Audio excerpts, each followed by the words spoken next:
Allt í lagi, þá byrjum við hérna á launanámskeiðinu og ég ætla að byrja hérna á að fara í launabókhald og við förum í grunnupplýsingar. Þetta er það fyrsta sem við gerum. Við veljum hérna hvaða banki það er sem við ætlum að greiða launagreiðslurnar út af. Og ef að þið eru í viðskiptum við Landsbankann þá veljið þið hann og svo framvegis hér, velja bara úr listanum hér fyrir neðan.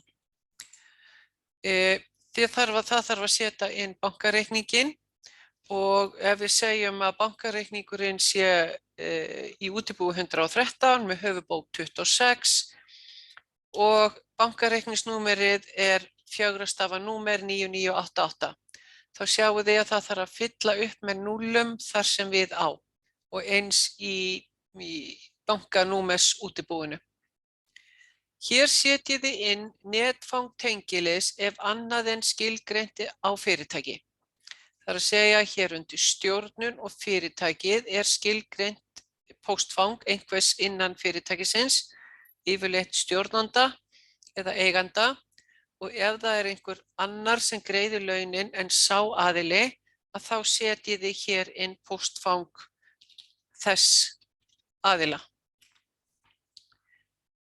Ef það á að greiða út laun, ef það á að greiða út orlof og það er sami bankareikningur og þá er fínt að haka hér við.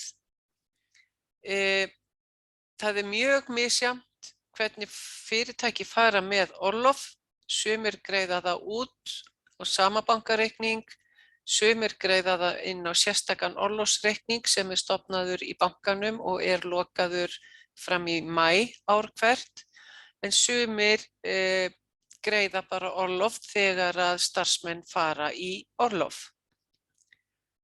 Hér leyfa sendingar á rafrænum launaseðlum í heimabanka. Það er að segja að það er hægt að senda launaseðla inn í rafræn skjöl í bankanum og bendi bara á hérna gjald sem að bankinn tekur fyrir það. Til þess að geta sendt launaseðla í rafræn skjöl í bankanum og líka til þess að geta sendt skilagrein, bankaskilagrein inn í bankan frá kerfinu, þarf að vera til staðar B2B samningur við bankan, business to business. Ef að þið eruð nú þegar að sækja færslur í banka eða senda kröfur í bankan úr sölukerfinu, þá eru þið með B2B samning. Síðan hér á að greiða fjársýsluskatt, þetta á við bankastofnanir og verðbréfafyrirtæki aðallega. Það er skilgreint í lögunum hverjir eiga að greiða fjársýsluskatt og síðan þegar við erum búin að færa hér inn það sem vera ber, þá uppfærum við. Hér fyrir neðan, skattar gilda frá og með 1.1.21.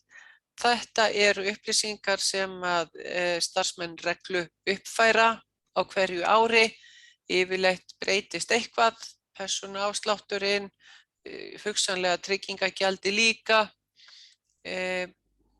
Skattur yngri en 16 ára hefur nú verið sá sami í mörg ár. Starfsendurhæfingarsjóðurinn, hann hefur verið það dálítið lengi.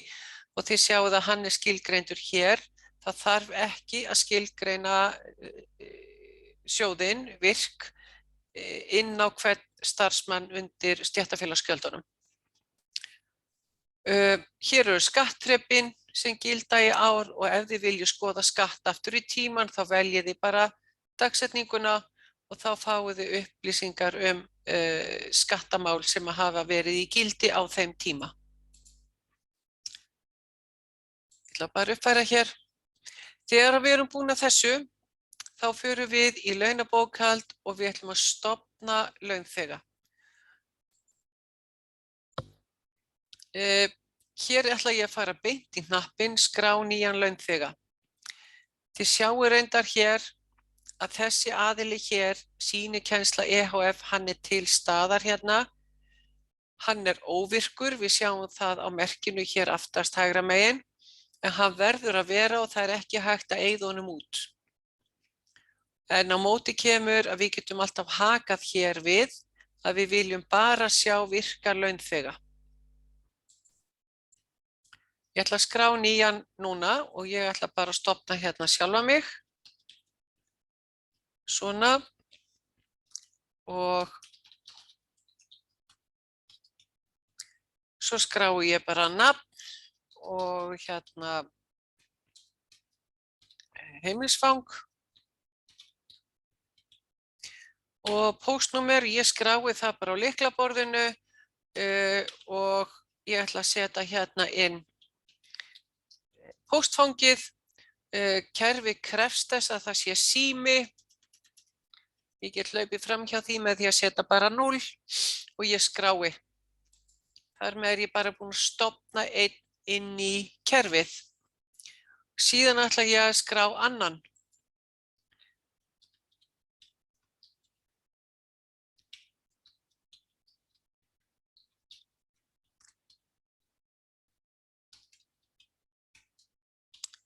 Og ég skrái bara hérna upplýsingarnar viðkomandi. Svona og ég bara held áfram.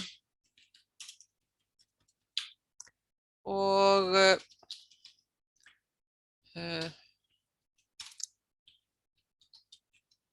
svona og ég skrái.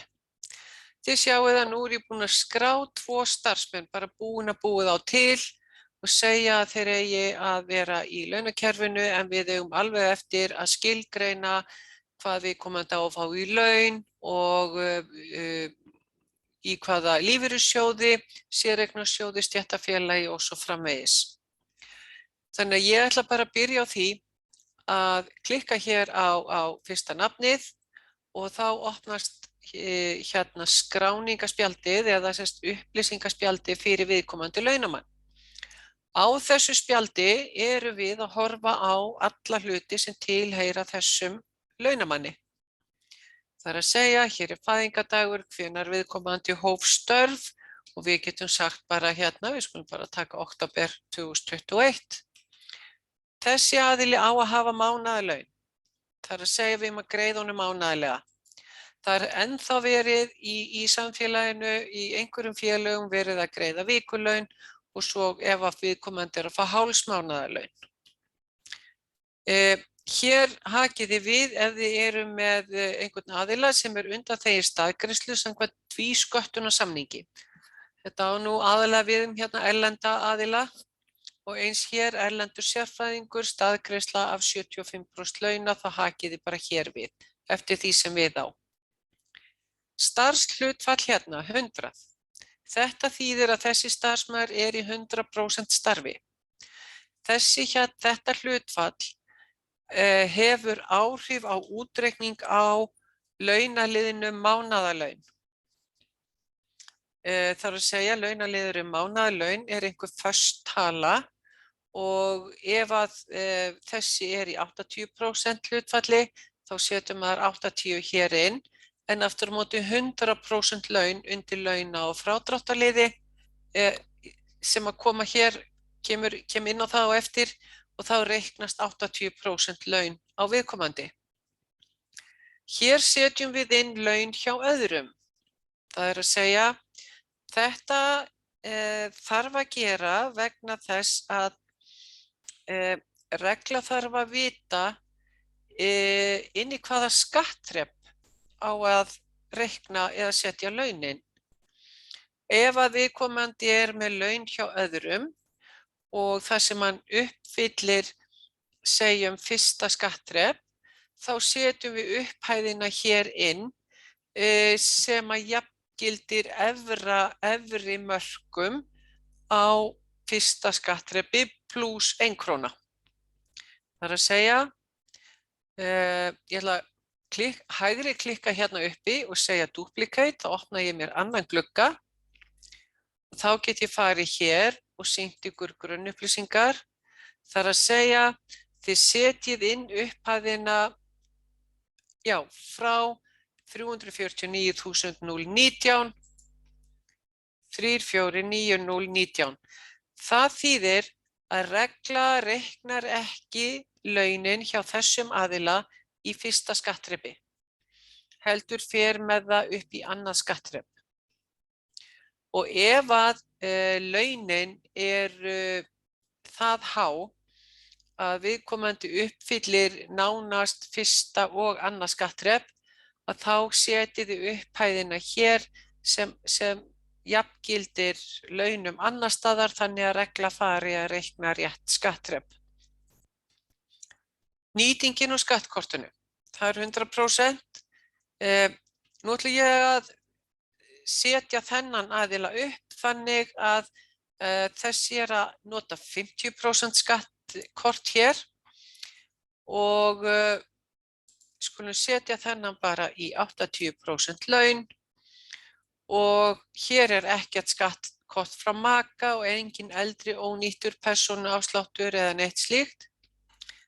Hér setjið þið náttúrulega bara inn þær upphæðir þar sem við á og líka prósentuna hér ef verið er að nota skattkorti frá maka. Áður ofdregin staðgreiðsla. Þetta hér er hægt að setja inn upphæð til þess að leiðrétta eitthvað sem hefur áður verið dregið af en var rangt.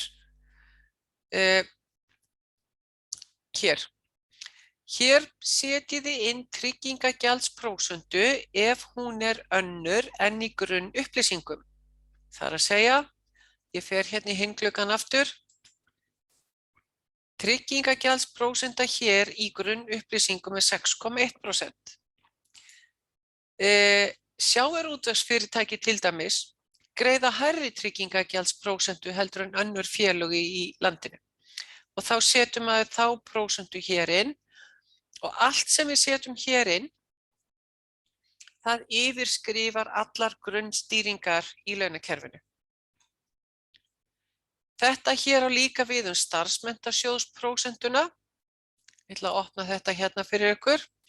Það er að segja, ef einhver hérna á launanámskeiðinu hefur reiknað laun þar sem að starfsmenn eru til dæmis í félagi iðn- og tæknigreina, þá ætti við viðkomandi að kannast við að það er mismunandi prósenta eftir því í hvaða félagi aðilar eru. Það er eitt fyrir bifvélavirkja, annað fyrir smiði og þriðja fyrir pípara og svo framvegis. Og þá setjið þið bara starfsmenntasjóðsprósentuna hér. Ef viðkomandi er undanþegin starfsmenntasjóðsprósentu eða gjaldi, þá haka hér við. Laun í banka, og hér setjum við inn bankareikning viðkomandi og við skulum bara ímyndum okkur það að þessi aðili er í útibúi 540, nú veit ég ekki eins og hvort það er til, höfubók 26 og bankareikningur viðkomandi er 018592. Hérna sjáum þið leið og ég hleyp á milli með taptakkanum, þá vill regla gefa sama bankareikning hér í línunni fyrir neðan. Og þá kemur það að þessari orlofsspurningu. Á að reikna orlof yfir höfuð sem er næsti liður hér fyrir neðan og á að greiða orlof út eða ekki. Ég ætla ekki að greiða neitt orlof út á þennan aðila, ég ætla að gera það á hinn aðilann sem ég á eftir að setja upp. Og ég bara sleppi því að haka hér við. Orlofsprósenta á að reikna orlof ofan á laun eða ekki. Það er náttúrulega engin tilgangur að vera að reikna orlof ofan á laun ef það á ekki að greiða það út.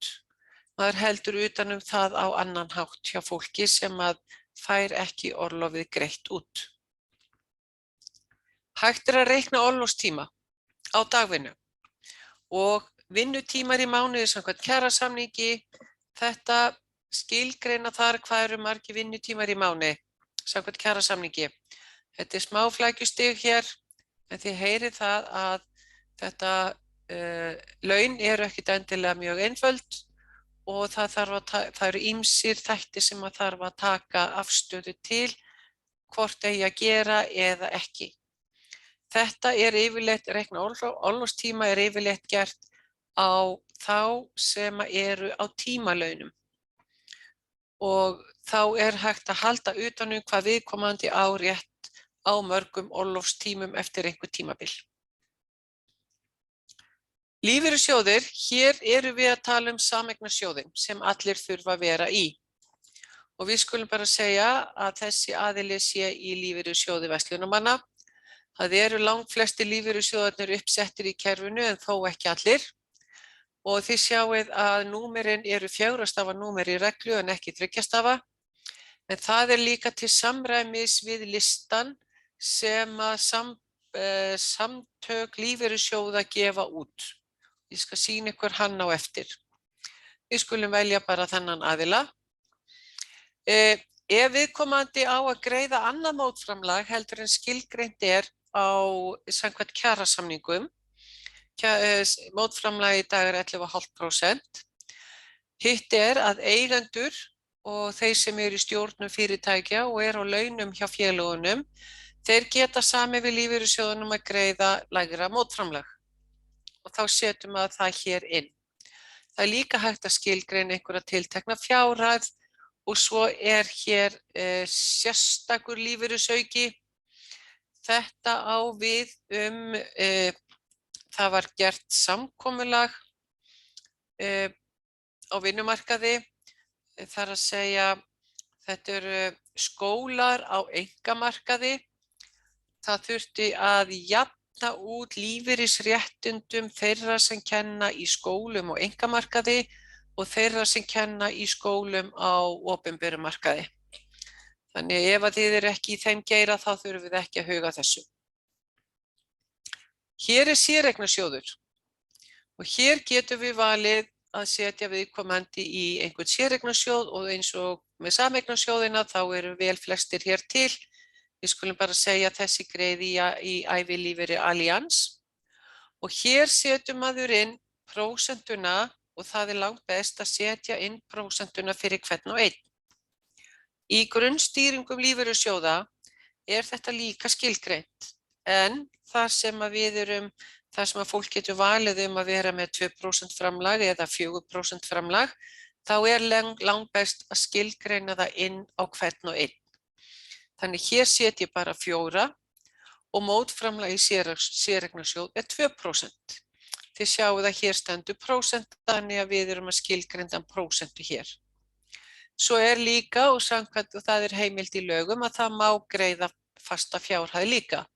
Þá má greiða alltaf 2 milljónum á ári í séreignarsjóð. Hér kemur stéttarfélag og hér getum við valið og þar sem að viðkomandi í lífeyrissjóði verslunarmanna, þá ætla ég að setja þennan aðila í verslunarmannafélag Reykjavíkur. Og síðan ætla ég að uppfæra þennan aðila. Og þið sjáið að hér undir hér ætlum við að fara að skoða launa- og frádráttarliðina, að þá kemur sjálfvirkt inn að viðkomandi á að greiða iðgjald í lífeyrissjóð, iðgjald í séreignarsjóð og félagsgjald til stéttarfélagsins, að því að við skilgreindum það hér. Þá ætla ég að fara hér og í felligluggann hérna og velja launaliðina. Þessi launaliðir koma með kerfinu og eru uppsettir og ég fer með ykkur inn í það hvar það núna þegar við erum búin að setja þessa 2 launamenn upp. Ég var búin að segja að þessi aðili ætti að vera á mánaðarlaunum og sjáið hér vinstra megin 80% hlutfall. Þannig að ég set bara hér undir fjárhæðina. Ég set bara hér, við skulum segja 550.000. Þá mun útreikningurinn sýna okkur 80% af 550.000. Við þurfum ekkert að setja hér inn vegna þess að þetta í rauninni sjálfvirkur útreikningur sem hlutfall af launum. Þetta allt saman einhverja prósentur. Síðan getum við haldið áfram að velja og við veljum bara hér inn allt sem við á. Og hér eru yfirvinnulaun til dæmis og við skulum bara segja að þessi aðili sé með kannski 10 tíma á 6.500 krónur á tíman í yfirvinnulaun í þessu mánuði. Þessari launakeyslu sem við erum að fara að gera. Það ýmsir launaliði til. Vikulaun, tímalaun, ofgreitt, hérna einhver leiðrétting og síðan getum við haft bifreiðarhlunnindi. Við skulum bara segja að viðkomandi sé með hlunnindi upp á 30.000 á mánuði. Á móti kemur, þá þurfum við að taka þessi hlunnindi tilbaka. Og þá ætla ég að setja inn hérna launaliðinn, sjá, númer hvað er hann aftur, hann er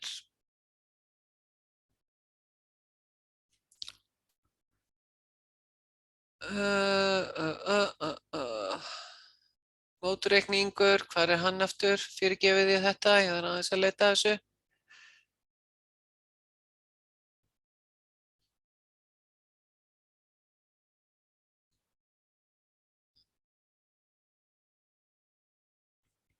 Hlunnindi frádregin, hérna kemur hann 230 og ég seti inn sömu upphæðina þar. Það er hægt að vera með, þetta ætla ég að sýna ykkur núna eftir á hinum aðilanum að því að sá aðili mun fá tímakaup hjá mér. Desember uppbót, Orlofs uppbót og bara fínt að henda því bara inn vegna þess að við komandi fær það væntanlega einhver tíman á árinu. Orlofs uppbót hér, það er hægt að hafa fatahlunnindi en mótreikningur allra hlunnindana, hvort sem það er fatahlunnindi, húsnæðis, fæðis eða bifreiða, þá er það alltaf einn launaliður og hann er þarna númer 230 hlunnindi frádregin. Og svo líka hérna önnur hlunnindi. Við getum fylgst með á sumarfrísdögum til dæmis. Og ef að þessi aðili er á 10,17% orlofi vegna þess að hann til dæmis nýbyrjaður í vinnu hjá þessum aðila, þá á þessi aðili rétt á 2 dögum í mánuði. Og það er það sem við erum að gera. Við erum að fylgjast með og hversu margir dagar eru áunnir hjá þessum aðila.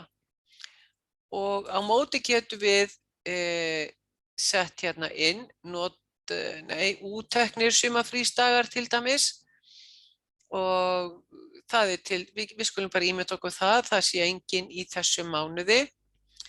Við skulum, það er hægt að henda hér inn til dæmis vöruúttekt og ef að þessi aðili með vöruúttekt upp á 15.000 í þessum mánuði, það er hægt að setja hér inn eftir að greidda skatta, það er hægt að skrá þá fram í tíman, svona forskra allstar þar sem er svona mynd, þar er hægt að skrá fram í tíman.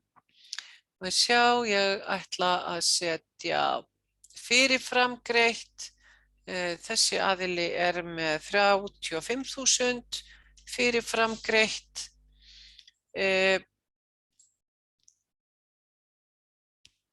Ok, við skulum láta þetta duga og þá förum við bara í næsta laun. Þegar allt sem þið gerir hérna hægra megin, það þarf ekki að uppfæra. En það sem þið gerir vinstra megin á myndinni, það þarf alltaf að uppfæra af því að þetta eru sérstakar stýringar. Svo fer ég bara í næsta launþega og þá dett ég inn í þennan aðila hér. Þessi hóf störf, bara 1.10.21 líka og hann er líka, þarf að segja, greiðist mánaðarlega launin hans. Ég þarf ekki að hafa áhyggjur á þessu. Þessi er bara hér í 100% starfshlutfalli, hann er ekki með laun hjá öðrum, 100% skattkort. Hér er svo sem engar upphæðir að setja inn og við förum bara beint niður í launin og við skulum segja að þessi aðili sé í þessu útibúi með þessa höfuðbók og bara þetta er bankareikningurinn. Núna ætla ég að borga orlofið út og þá ætla ég að breyta þessum reikningi í, er ekki 18, það er orlofsreikningar og við skulum bara segja að þetta sé orlofsreikningurinn. Orlofsprósentan 10,17, það set ég bara hér inn. Og ég ætla að hafa viðkomandi í lífeyrissjóðnum gildi Ég ætla að láta þennan aðila borga í gildi, séreignarsjóð, bara þennan hérna. Hann greiðir 4,2% og hann í stéttarfélaginu Efling. Og við ætlum að uppfæra þennan aðila og þið sjáið að lífeyrissjóðsupplýsingarnar detta hér inn. Síðan ætlum við að velja tímalaun á þennan aðila og hann hefur unnið 173 tíma í þessu mánuði á einingaverðinu 3.500. Segjum bara enter á það. Hann með yfirvinnulaun líka. Hann kannski með 25 tíma á 6.000 krónur. Þið sjáu, ég er ekki að setja inn einar heilagar upphæðir, heldur ég bara svona þeoríst að sýna hvernig launakerfið virkar. Þessi, hvað eigum við að láta hann gera meira? Við skulum hafa orlof útreiknað vegna þess að við ætlum að láta reikna orlofið og við ætlum að greiða það út á orlofsreikning. Þar sem að hann með yfirvinnulaun líka, þá ætlum við líka að nota launaliðinn orlof útreiknað á yfirvinnu. Hér setjum við ekkert inn. Þetta eru svona launaliðir sem eru afleiddir, alveg eins og lífeyrissjóðurinn og stéttarfélagsgjaldið. Það er að segja það bara einhver prósenta sem reiknast af launaliðum. En við erum að segja kerfinu að það eigi að gera þetta. Ok, síðan skulum við bara láta þennan hafa fatalhlunnindi upp á 20.000 og hann var hvað nú með 230 hlunnindi frádregin og 20.000. Þessi með meðlag, við skulum bara setja það hérna inn og hann með meðlag með einu barni upp á 35.000, við skulum bara segja það. Og núna skulum við láta þetta bara gott heita í bili. Ég fer hérna bara í launabókhald og launþegar aftur. Og þá sjáum við að við erum búin að skilgreina þessa aðila í hlutfall og þessi með laun hjá öðrum, ekki þessi og skattkortið og hver lífeyrissjóðurinn, séreignarsjóðurinn og svo framvegis. Báðir aðilar eru grænir hér aftast og til að óvirkja einhvern starfsmann þá bara klikkað hér á græna merkið og þar með starfsmaðurinn óvirkur. Og ef ég vil sjá bara virka launþega þá klikka ég hérna fyrir framan þennan bláa hnapp og þá sé ég bara virka launþega. Tek hakið af, þá detta hinir inn aftur. Og til að virkja Gunnlaug aftur þá klikka ég hér og þar með hann orðinn virkur. Þegar ég búin að setja upp mína launþega og ég tel að ég sé búin að fara hér í gegnum skráninguna á hverjum og einum, hvernig þetta á að vera og gæti það því að þegar við erum að tala fólk sem á mánaðarlaunum og laun eru eins mánuð eftir mánuð og þá þetta yfirleitt sett upp bara einu sinni. Það sem að gæti breyst vöruúttekt, það gæti breyst fyrirframgreitt og eitthvað þess háttar. En þeir sem eru á tímalaunum að það þarf yfirleitt að það þarf alltaf að fara í gegnum þá og setja inn nýja tíma. Af því að þegar við uppfærum launakeyslur þá hreinsast út tímarnir sem að við vorum búin að setja inn í fjölda tíma til þess að við setjum ekki einhverja vitleysu inn í næstu launakeyslu. Þegar ég bara orðin ánægð þá fer ég í launavinnsluna hér. Við vorum hér í viðhaldi skráa, fórum fyrst í grunnupplýsingar, launþega og launþega fyrirgefiði. Ég var aðeins að fara fram úr mér þarna, það er eitt sem á eftir að gera, það á eftir að skilgreina stéttarfélögin. Hér undir viðhaldsskráa eru allar þessar stýringar. Það er að segja, hér eru lífeyrissjóðirnir skilgreindir, stéttarfélögin eru skilgreind hér og stofnuð og launa- og frádráttaliðir hér. Það er að segja ef það þarf að bæta við. Ég ætla að byrja á að fara í stéttarfélög. og þessi tveir aðilar, ég setti að annar ætti að vera í Eflingu. Ég fer í myndina sem er hérna lengst til vinstri og þá dett ég inn í þessa mynd og það er búið að setja upp hérna þessa liði, númerliða, fyrirgefiði, og við bara byrjum á félagsgjaldinu. Það er hérna neðst, það er 0,7%. Sjúkrasjóðurinn er 1%. Þið sjáið að það hérna setið þið prósentur en ef það er fjárhæð þá setið þið hana inn hér. Já, starfsmenntasjóðurinn var hann ekki 0,3% og orlofsheimilasjóðurinn 0,25%. Desemberuppbót og orlofsuppbót, þið setið bara inn upphæðina hér þegar að því kemur að fara að greiða þær út.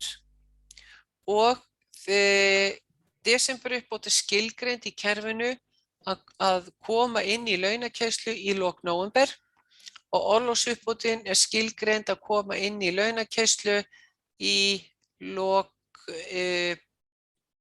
maí, frekar en lok apríl, en við getum skoðað það. Og nú er ég bara búin að uppfæra þetta. Nú er ég búin að uppfæra þetta stéttarfélag og þetta geri ég bara einu sinni. Þetta geri ég ekki aftur. Fyrirgefðu. Já. Hérna, get ég þá ekki bara sett strax inn í desemberuppbót og orlofsuppbót? Jú, þú getur alveg sett það inn bara en launaliðurinn kemur ekki inn í launakeysluna, regla gerir ekki ráð fyrir því fyrir inn í lok nóvember. Flott. Það má setja allt upp eins og fólk vill, sko. Síðan ætla ég að fara aftur í stéttarfélag og ég ætla að fara í verslunarmannafélagið og ég ætla að setja það upp líka. Og hér er félagsgjaldið, það er 0,7%, sjúkrasjóður 1%, orlofsheimilasjóður, sagði ég ekki 0,25, ég ruglaði nú stundur saman þessum prósentum, 0,3 og uppfæra það. Þá er ég búin að setja það upp. Ég ætla að sýna ykkur hérna, ef ég fer hérna einu sinni enn inn í stéttarfélag, sjáu þið. Upplýsingar lífeyrissjóði og stéttarfélög í rafrænu skilagreinakerfi samtaka lífeyrissjóða. Ef við klikkum á þessa slóð hérna, þá fáum við þennan lista upp. Þetta er listin sem samtök lífeyrissjóða gefa út. Hér eru númerin og í þessum lista er einfalt að leita með því að segja Ctrl F á lyklaborðinu. Það kemur upp leitagluggi. Verslunar, sjáu þið, þá sýnir hérna leitin mér hvar þetta kemur fyrir í listanum. Og ef við ætlum að segja til dæmis að við ætlum að leita númeri og segjum 860, þá sjáu þið að númerin eru hér og þá getið alltaf leitað eftir þessu í listanum. Það eru langflest stéttarfélag og lífeyrissjóði settir upp, þó ekki allir, og þá finnið þið bara upplýsingarnar þau stéttarfélag og lífeyrissjóði hér í þessum lista og bætið þeim bara hér inn. Og svo er bara stofnað. Þessi listi kemur líka upp ef við förum hér í lífeyrissjóðina og hér sjáum þið, hér eru númerin, hér er almenna skilgreiningin á hverjum lífeyrissjóði fyrir sig. Og þið munið ég talaði séreignarsjóðinn, það er nefnilega misjafnt hvort fólk borgar 2 eða 4% framlag sjálft. Þess vegna er langbest að setja séreignarsjóðinn inn á launamannin, skilgreina prósentuna þar í stað þess að treysta á þennan lista, ekki vegna þess að hann er rangur, það er bara vegna þess að það getur verið mismunandi prósenta. Og hér er þessi listi líka, að það er hægt að klikka á hann og detta inn í þennan lista. Ég ætla að sýna ykkur úr því ég er komin hér, launa- og frádráttarliðina, þeir eru hér. Þetta eru þeir liðir sem koma með kerfinu og þið sjáið að hér búið að skilgreina hvernig þetta á að líta út, hver bókhaldslykillinn, hér eru þessi launaliðir sem að við vorum að velja inn á starfsmennina áðan, þeir koma hér allir. Hér felli listi, þannig að hér getið þið skoða frádráttaliðina svo, sem eru þá iðgjald starfsmannana, félagsgjaldið og svo hérna þessir frádráttarliðir, skattar, þeir koma hér. Þetta skilgreint af forriturum hérna hjá Reglu, hvernig þetta reiknast og annað útreiknað hér.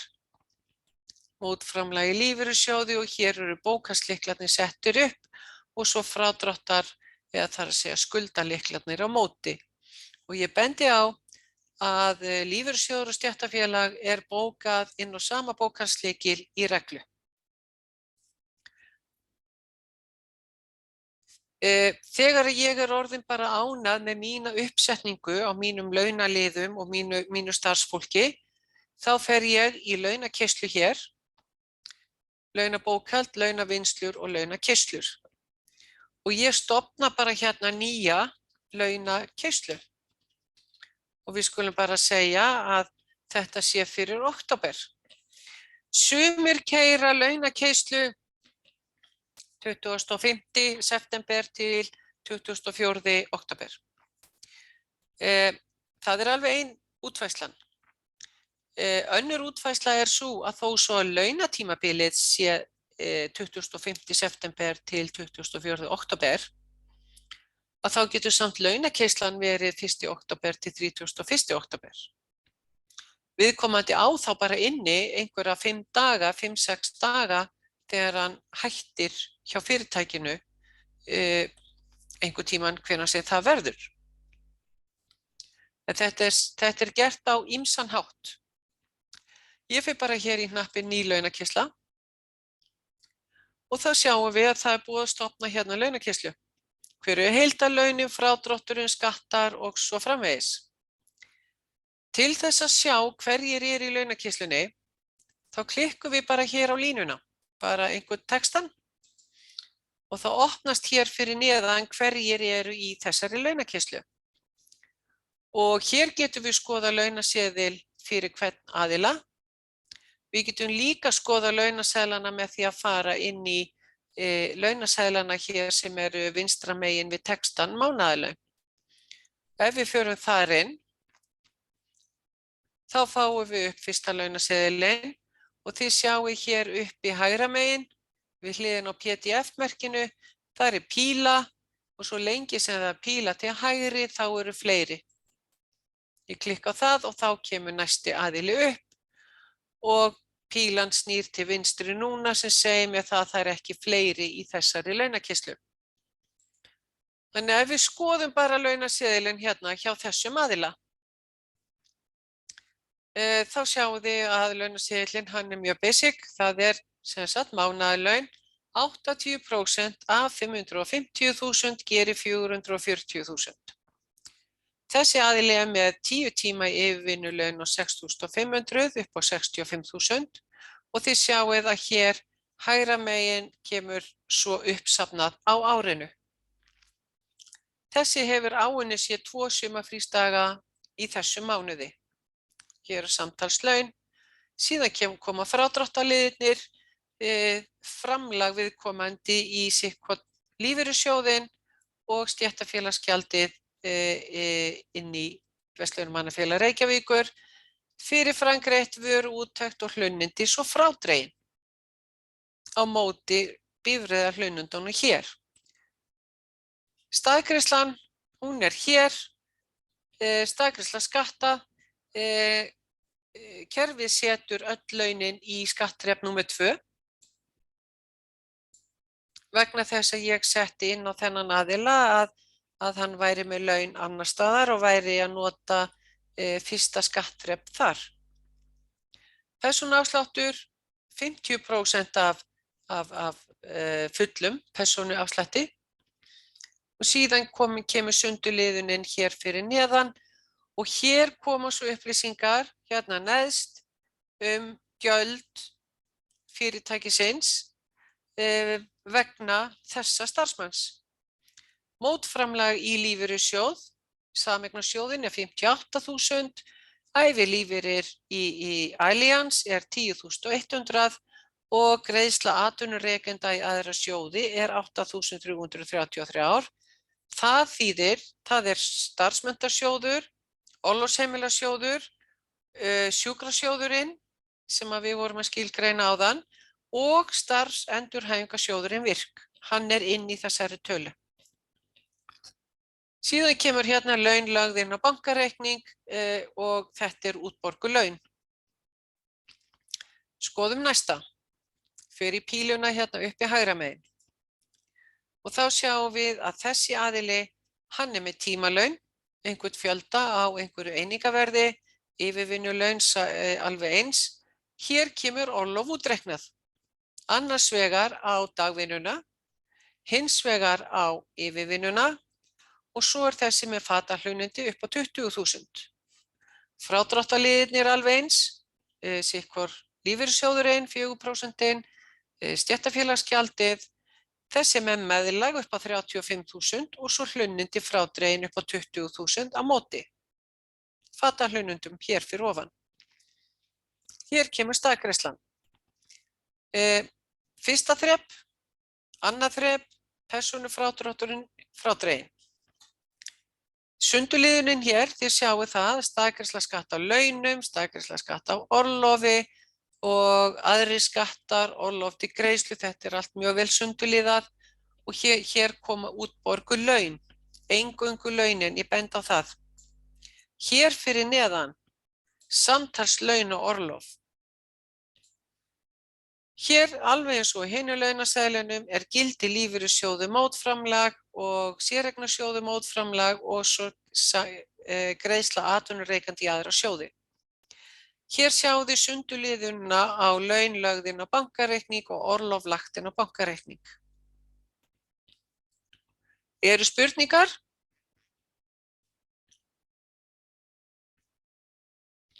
Nei. Eru einhverjar óskir að ég sýni eitthvað sérstakt í launakeyrslu, hvernig einhverjir tilteknir launaliðir virka?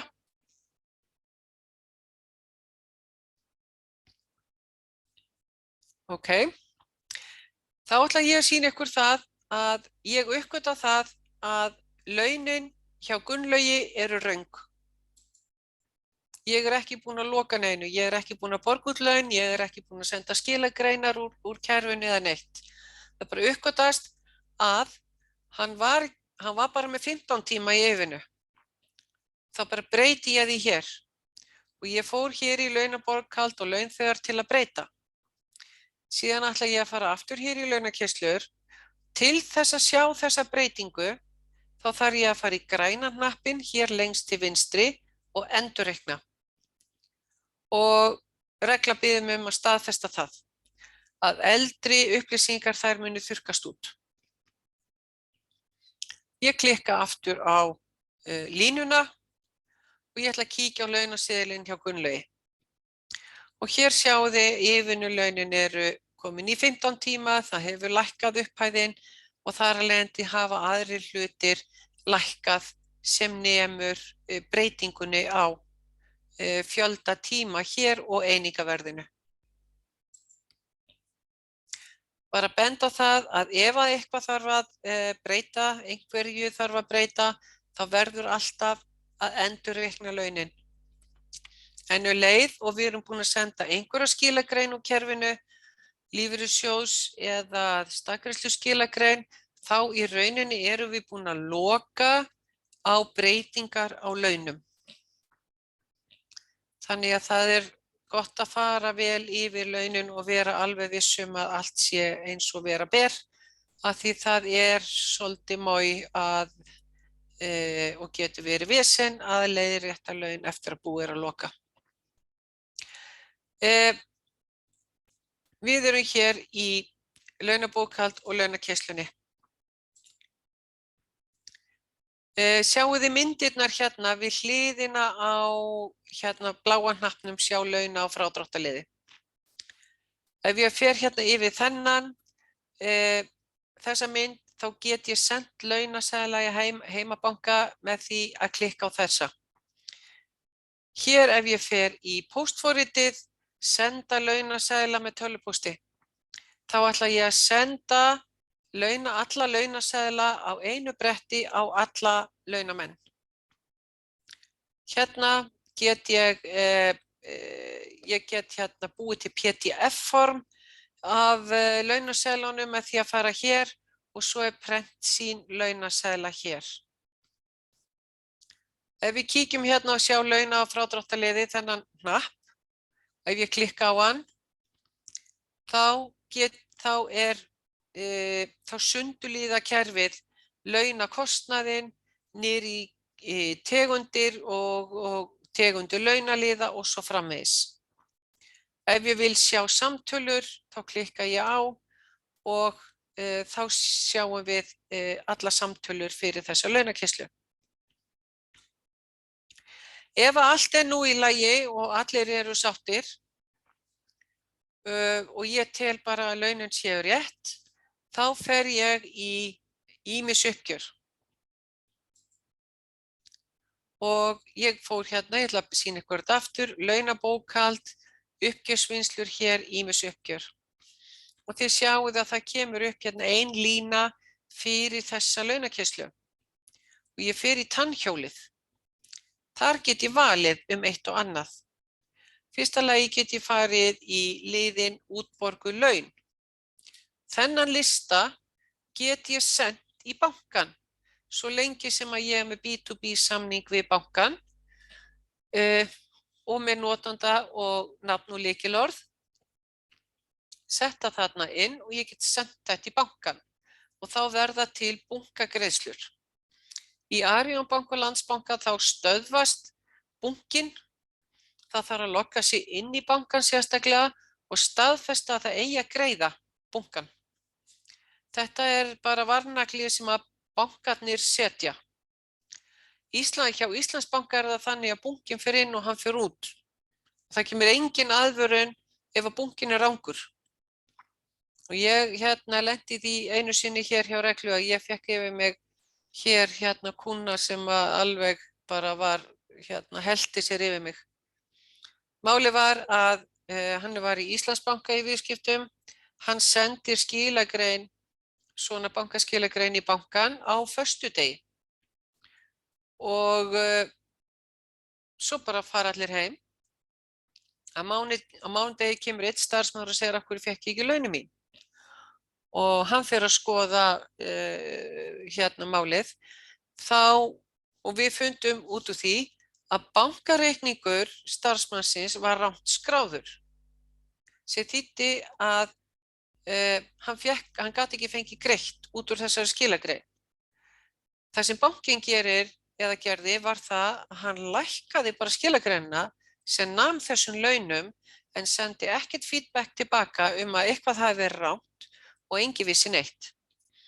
Þannig ég ætla bara að benda á að ef að þið eruð í viðskiptum hjá Íslandsbanka að fylgja bunkanum eftir og sannreyna það að allt hafi farið út.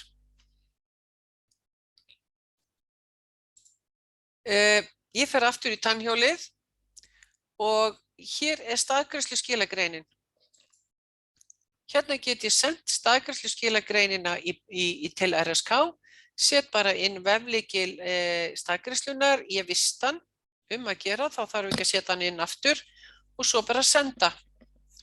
Þegar að það búið að senda þá birtist mynd af bréfaklemmu hérna fyrir neðan og ef þið klikkið á þessa bréfaklemmu þá poppar upp hinn hefðbundna kvittun RSK fyrir móttöku og RSK sendir beiðni inn í bankakerfið að stofna kröfu með eindaga 15.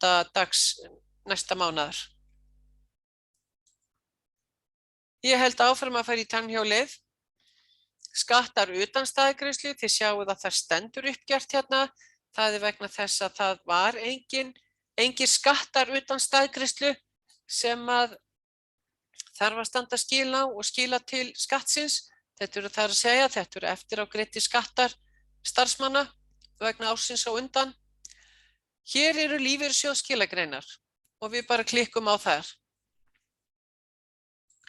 Þá kemur fyrst lífeyrissjóð verslunarmanna og hér er skilagreinin. Hér er iðgjald, mótframlag.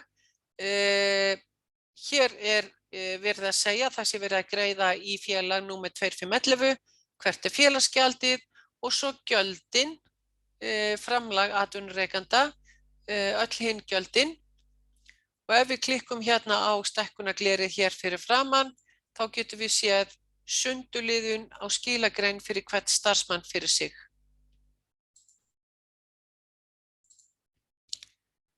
Og alveg eins og þegar við vorum að skoða launaseðlana áðan, þá ef það er píla til hægri hérna uppi við hliðin á Excel-merkinu, þá er önnur skilagrein og við bara klikkum á alltaf til hægri og sendum þær svo lengi sem það er píla til hægri.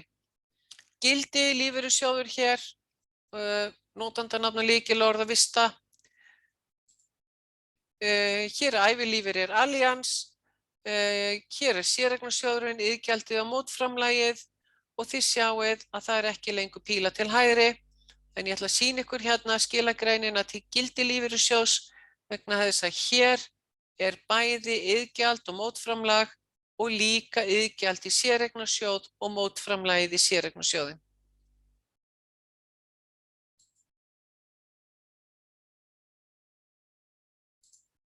Ég ætla aðeins að, nei það er þess ekki. Hér eru við í skilagreinunum, hér er meðlag. Það var eitt meðlag í þessari launakeyrslu. Það er hægt að senda bara meðlag með því að fara hér og þá fer þetta til, hvað heitir það aftur, innheimtustofnun sveitarfélaga. En það verður ekki til krafa. Það þarf að millifæra til innheimtustofnun sveitarfélaga. Síðan er hér bókhaldsskilagreinin og hún lítur svona út. Þið sjáum að hér er samtölur launaliðana. Hér svona ætlum við að bóka þetta inn í bókhaldið. Hér eru viðskiptakröfur vegna þess að við vorum að draga frá vöruúttekt og hér eru fyrirframgreidd laun, við erum að draga það af einhverjum starfsmanni, hlunnindi, mótreikningur hlunninda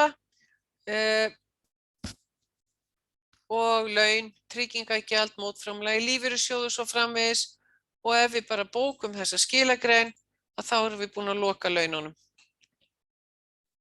Og ef ég fer aftur í launakeyrslurnar núna og þá sjáum þið að það er engin grænn hnappur til þess að endurreikna. Eina sem hægt er að gera hér, ef að launin eru beinlínis röng og þið viljið leiðrétta inn á þennan mánuð, þá þarf að fella niður staðgreiðsluskilagreina hjá RSK. Það þarf að hafa samband við alla lífeyrissjóði og biðja að fella niður skilagreinarnar og þegar því er lokið, þá er hægt að fara hér í rauða hnappinn, fella launakeysluna og stofna hana upp á nýtt. Margir hafa það bara þannig að ef eitthvað er rangt í laununum, það hafa gleymst tímar eða eitthvað þess háttar að þá er bara oft greitt til starfsmannanna svona einhver það bil tala og síðan er það bókað sem fyrirframgreidd laun í bókhaldskerfið og launin eru leiðrétt í næstu launakeyslu, það er að segja hækkuð sem nemur því sem upp á vantaði, en á móti kemur það sett inn sem fyrirframgreidd laun, það sem var greitt þessi það bil upphæð.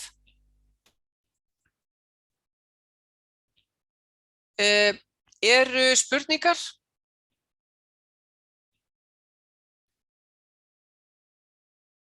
Nei. Þá ætla ég svona að benda ykkur á hér í lokin, hér eru fyrirspurnir. Hér er hægt að kalla fram launaseðla, skoða þá. Hér eru samtölu launaliða. Við getum bara skoðað hérna fyrir október 2021. Hérna, og við ætlum að skoða alla starfsmenn, keyra fyrirspurn. Og þá sjáum við hvernig við fáum upplýsingar launakostnað fyrirtækisins brotið niður á launaliði. Og þetta á einfaldan hátt hægt að keyra í Excel til að vinna áfram með. Það er líka hægt að skoða tiltekinn starfsmann. Og þegar ég tek þetta svona upp á skjáinn, þá er ég að skoða launakostnað fyrir einn starfsmann í fyrirtækinu.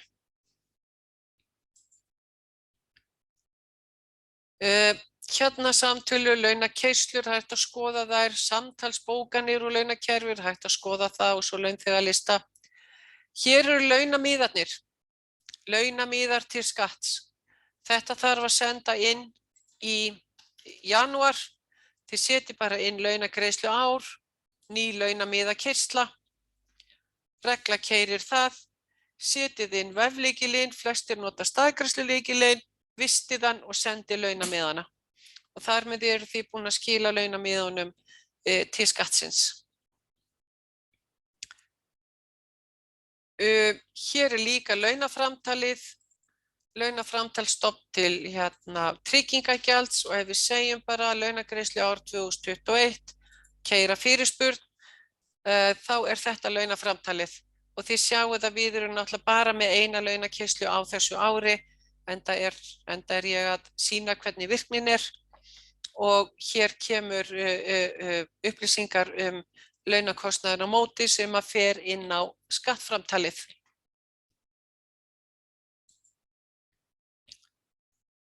Svo er mælaborð launabókhalds hér aftast.